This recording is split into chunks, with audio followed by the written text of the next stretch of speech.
The bear was nearly unraffleable.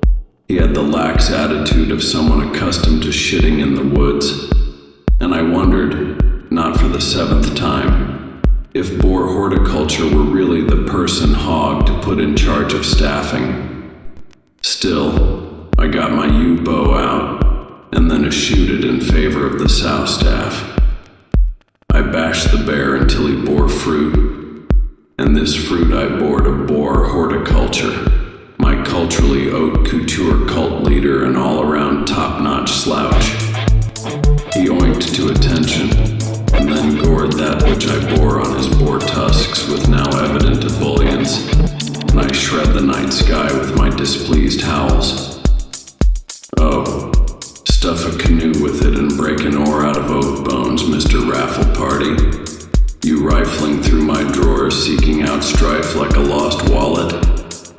Why do you wail at the impaling of this bear, you boorish boy? At this I had no response but to cry. No other reply would do. After a shocking tier of screaming seconds of silence, I shrieked a rejoinder. I shed this bear's blood to better bear him hence to you, Lord Boar, hoping only for your approbation. Your approval I sought, but you vouchsafe it not. So boorish are you in your booratical ways that you do not see how low you lay me with your fey and flagrant skewering of my quarry. I bet my watch and warrant that you are slowly boring into the hills themselves and seeking care for the least hoary of my old adages, a bandage of words for a wound of war. What empty trifles are these that ye seek to torment me using? Why do you fend for yourself in a warmthless world using only those instruments near to hand, the claw and the fang? Why not shed these skins and break through the skein of expectations with the blade of imprecation? He scoffed, whipped the bear carcass off his razor tusk, and rose to full height, vastly overtaking my waist in his ascendancy. I quailed to the earth as his bulk craned skyward. I will desiccate you, desecrating your flesh with crepitating claws that spiral inwards to your chest and flick your pumping heart to the stars above like oh so much seaweed. I need to be freed from the chains of your maintained cohesion. Prepare to be devastated by the rending claws of divestment from meat prisons and the aching metabolic slavery of existing safely. An end to the struggle. Does this mean nothing to you? Summoning my girdedness, I balled my fists and strove to rise to meet the boar with the full bore blast of my own will, quailing not at his stenching blasts of breath, nor blanching at his porcine gaze. I deigned to haze him with my own eye's iron grip, so I grabbed onto his eyes' cascading saccades. He knew he was off, and as my wrists grew swords, his boar's eyes lit up red with a sudden fell blow of comprehension, no dimension but one in terms of his understanding. He burst asunder like a cloven skull as his own split head fell open, revealing the tiny mannequin within that controlled his beastly thoughts. I turned my laser wrists swords athwart this new enemy, as its laser blast nicked my halberd and twisted my scabbard roughly. The boatswain of this boar was athwart the starboard bundle, and I knew to snap my hand shut like criminal scissors as he wept, seeing his own head fly off before severing the spinal neuron. He was one dead boar piloting baddie. He were two halves of one, halvesies for that. I took my bear back. No one would be proud but me, I guess. But I had got the bear, and then I got the boar, and then that which the boar bore within, and I took back my bear again. Good day. Nice wind-ups. Good result. I woke up at 4 a.m. with an insistent bomb in my left back molar, exploding with the force of 4,000 full supernova supernovae. I sat up bolt upright, having been highly trained in the arts of noticing when my jaw explodes and blows a salvo of teeth into my cerebellum. That's the data information my highly trained sneaky spy brains need to know that, hey, something is up. Even if I'm asleep and when it occurs. It's just the training I've had. They used to explode my skull into powder while I was taking a powder from consciousness all day, and every day in every way. And that's how it come my skull knew what girding blurt really feely likeys. So I pop up and slap Murph Azertazer Gurner into my bach.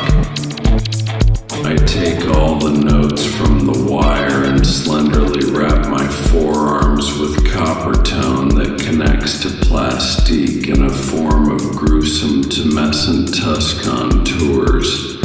And I taped it up so nobody nowhere would know what I knew about the new way of hiding your firearms. Undersleeve and fever files have had all this, and all this is the thing.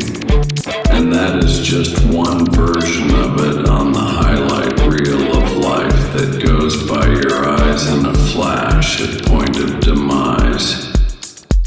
So look forward to that, unless you don't float. So I row a bike into the silo and turn it sideways, so I can go cycling round in little swirlies for cylinders become a screw tape sinew wave. If you ride your bike just right, learning to lean is the biggest part of the heart of what I mean. A glass queen rose up, sharing her form with the sky, and I were like, gosh, that's a ton of a lot of imposing glass queen baroness of the underworld. I shake the thought away and brandish my quadroptical hydrogen glom glamour spell Wittershins again her, and she gripped her glassen heart, spurting out, art, I'm Emma Ugertly afeared, and glass guts in equal abandon. I set my stead to steel and chorped her erpies and burbies for blurbly Werburn and blurburn bays and bleaston hees and his sternberries and bool burlers, bees and bews and beersies and zwe hey hurt him hard and he squeaked lurker birdie wern he porped splurt. I had been back to the bottle factory 4215 times and 6, and it still gave me the heapin' heebie-jeebs, zapping up and back down my crack, full 647, until I frowned for over a week straight. Keeping leaves loose in a binder, I grew roots in until I had to tighten the stems into the book, kind of handcuffs plopping into a sewer, trapping my do-or-die attitude beneath soggy manure, like a foggy view onto obscured verdure.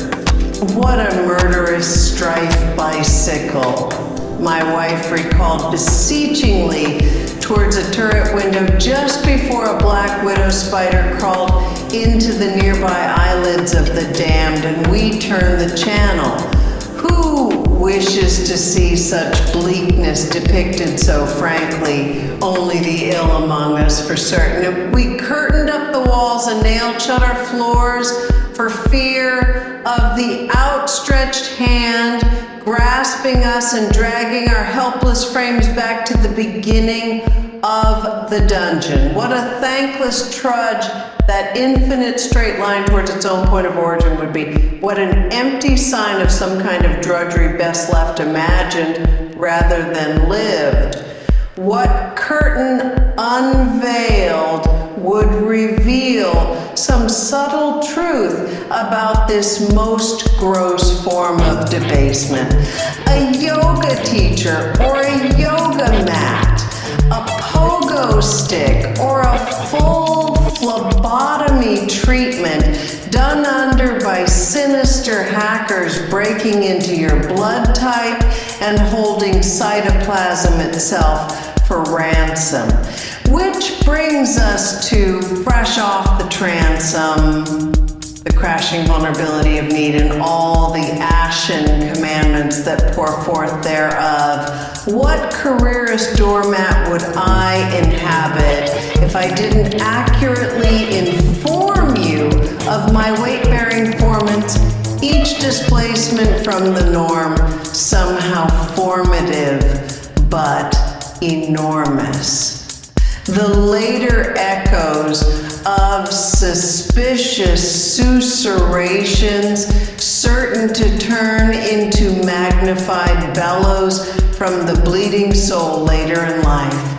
Each whisper aspired to greatness, and by appealing to the twin gods of resonance and time, became, in the fullness of their aspiration, something more intensely aspirated than the witless whisper that began the siren scream of desire for deafening definition sometime in the uncertain future. They came out at the bottom of the water slide, dazed and witless, but with ears ringing with the fury of the accumulated volume. All was grill in Hyderdale, Grillion, yeah, all was Dell for sale in hell.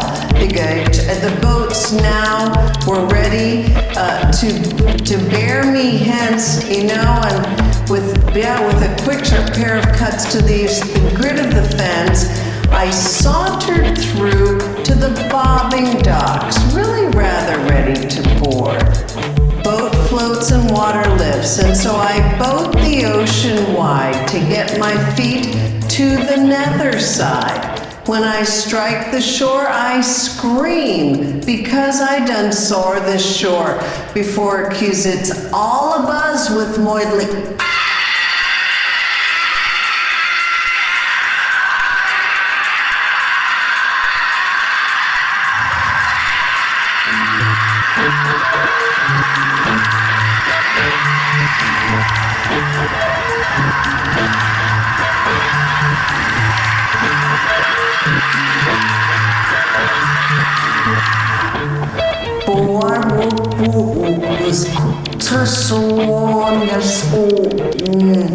Go figure.